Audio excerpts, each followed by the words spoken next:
Dua, tiga. Assalamualaikum warahmatullahi wabarakatuh. Halo teman-teman, kami dari kelompok satu di sini akan mempresentasikan hasil analisis kasus dari mata kuliah pembelajaran sosial emosional dengan tema teladan di balik keputusan. Oke, untuk yang pertama yaitu dokumen kasus kita yaitu amplop putih SPP. Nah, kasus yang kami analisis ini bermula dari sebuah insiden di sekolah. Seorang murid menangis karena kehilangan uang SPP yang dititipkan ibunya dengan sebuah amplop putih. Bertuliskan pesan, jangan lupa dibayarkan ke sekolah ya nak. Menghadapi situasi ini, sang guru merespon secara darurat, menggeledah seluruh murid satu persatu. Namun, ketika pelakunya ditemukan, guru tersebut tidak memarahi, melainkan berbisik lirih. Nak, jangan diulangi lagi ya.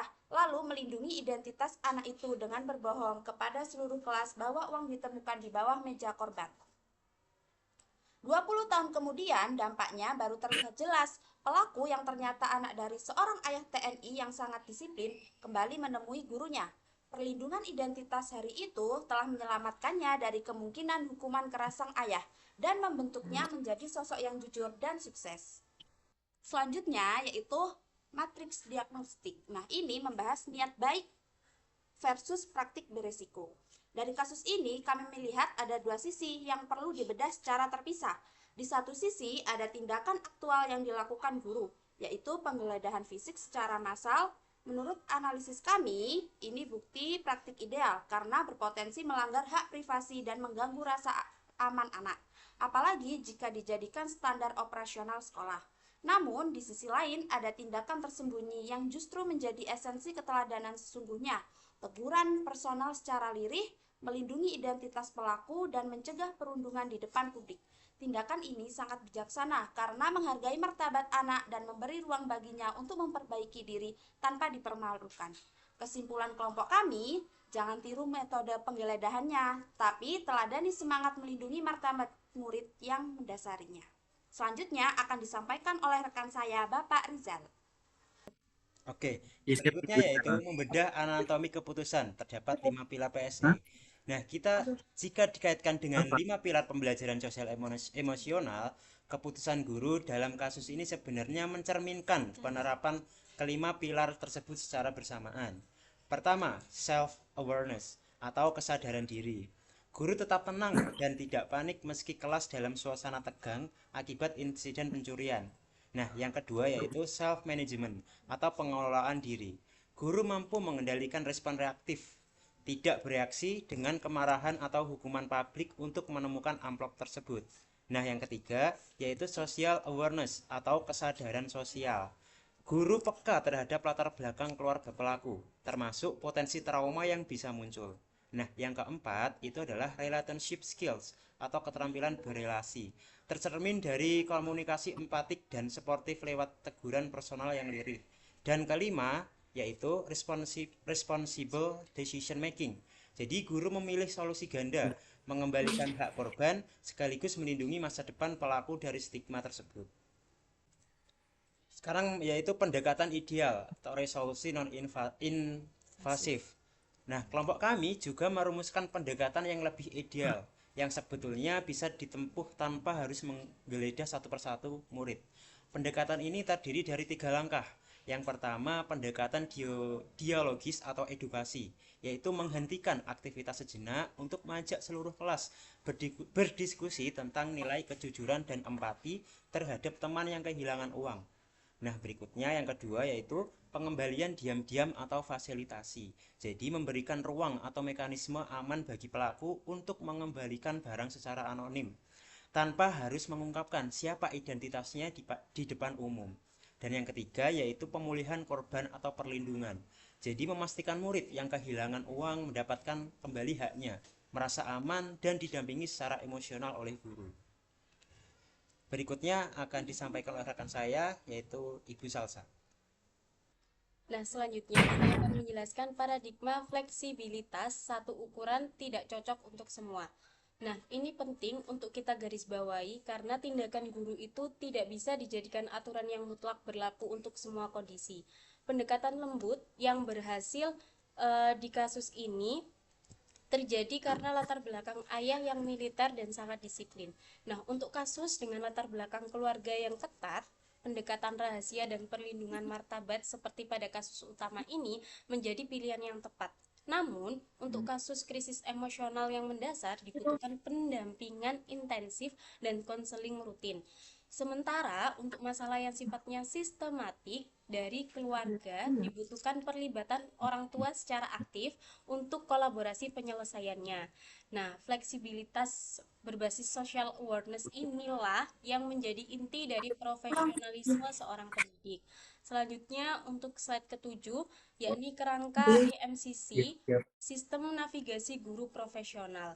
Nah, untuk membangun hubungan guru dan murid yang positif dan kondusif, kelompok kami menyoroti 4 komponen dalam kerangka EMCC. Yang pertama, empati, yakni memahami perasaan dan perspektif murid secara mendalam.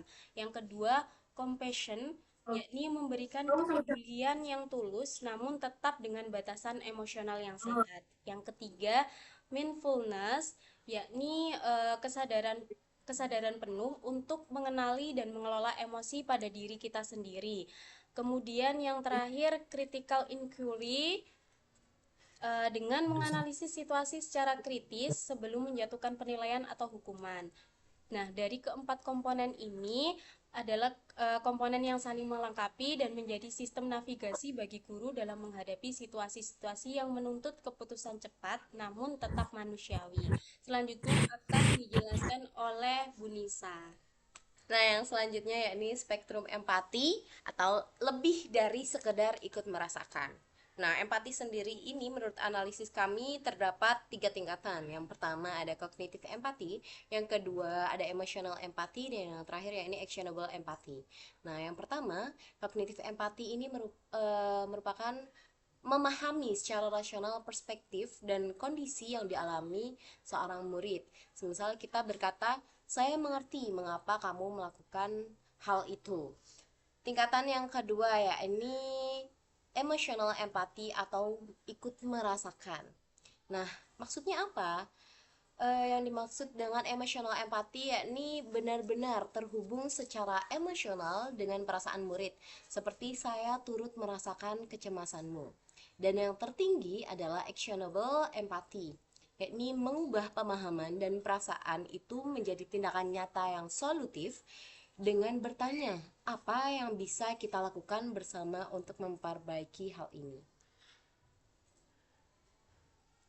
Nah, selanjutnya ada pun 3 kotak P3K emosional atau teknik praktis mindfulness. Nah, kelompok kami sudah merangkum 3 teknik praktis mindfulness yang bisa digunakan guru saat menghadapi situasi tersebut. Yang pertama, 2 feet 1 breath. Apa yang dimaksud dengan 2 feet 1 breath? Yakni grounding fisik dengan merasakan pijakan kedua kaki di lantai dan menarik satu nafas panjang untuk mengembalikan kesadaran ke momen saat ini sebelum bereaksi.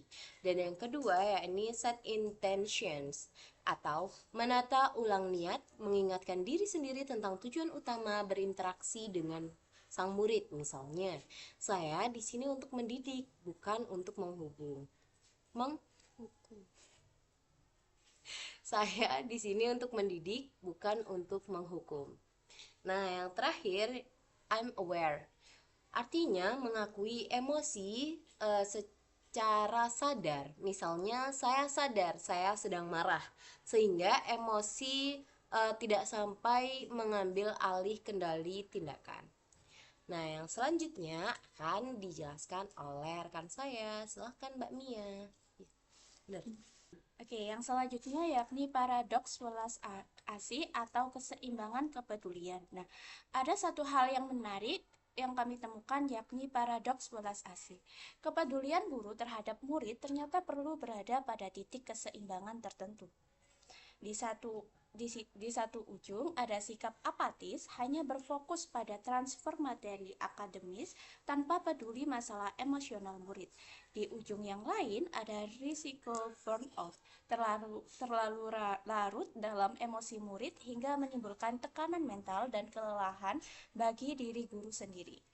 Titik idealnya berada di tengah, yaitu compassion, mampu memberikan bantuan yang tulus dan suportif, namun tetap mempertahankan batasan emosional agar tetap rasional dan profesional. Selanjutnya yakni siklus critical inquiry, yaitu menjeda penghakiman. Sebelum mengambil tindakan profesional yang tepat sasaran, kelompok kami menyoroti pentingnya siklus critical inquiry yang terdiri dari 4 tahap berputar, dimulai dari pengamatan, yaitu melihat perilaku murid secara objektif, apa yang terjadi di permukaan, dilanjutkan dengan pengalaman, yaitu mengumpulkan data konteks latar belakang murid, apa yang melatar belakangi kejadian itu, kemudian pemikiran, yaitu menganalisis informasi dan menghindari asumsi yang tergesa-gesa, dan yang terakhir adalah penilaian diri, yaitu memeriksa bias pribadi guru sebelum benar-benar mengambil keputusan. Untuk selanjutnya akan dijelaskan oleh rekan saya, yakni Chandra.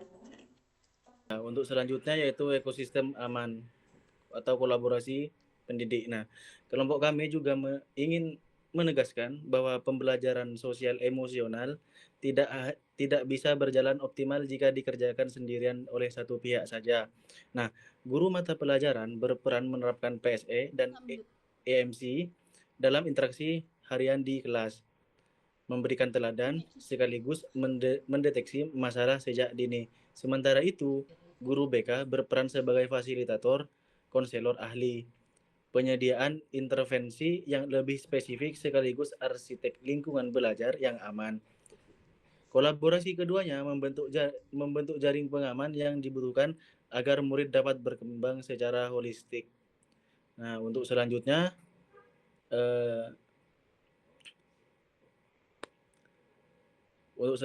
itu mengajar dengan benar itu penting. Namun hadir secara emosional, peduli, dan tetap tenang adalah hal yang informatif. Bukan sekedar materi. Keberhasilan pembelajaran diukur dari respon sosial emosional, bukan sekedar nilai akademik. Nah, untuk yang kedua, IMC sebagai fondasi.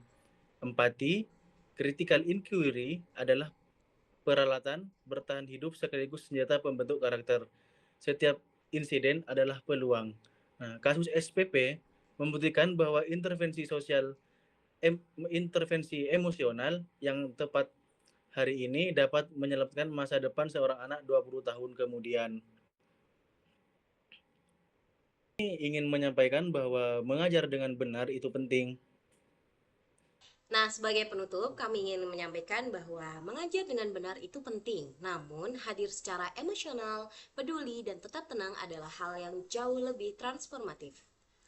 Keberhasilan pembelajaran sesungguhnya tidak hanya diukur dari nilai akademik saja, tetapi juga dari respon sosial emosional yang dibangun.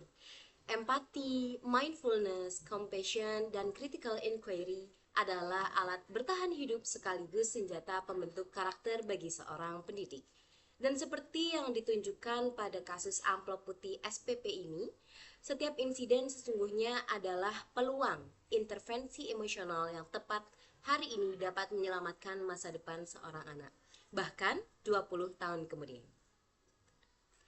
Demikian presentasi dari kelompok kami. Terima kasih atas perhatiannya. Dan Wabarakatuh.